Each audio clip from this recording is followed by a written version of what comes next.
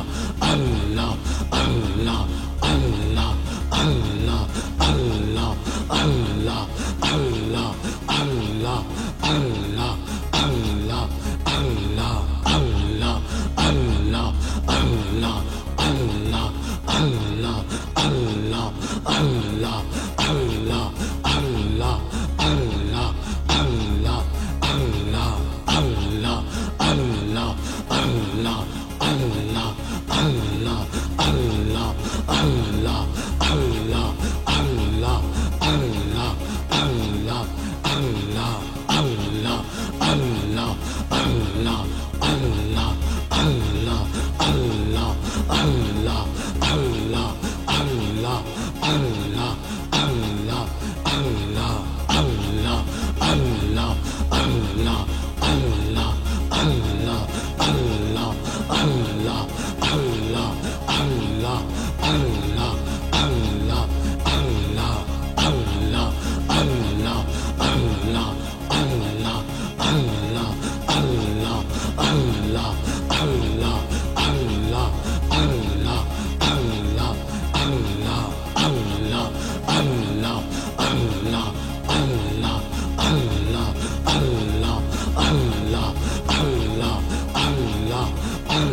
Allah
Allah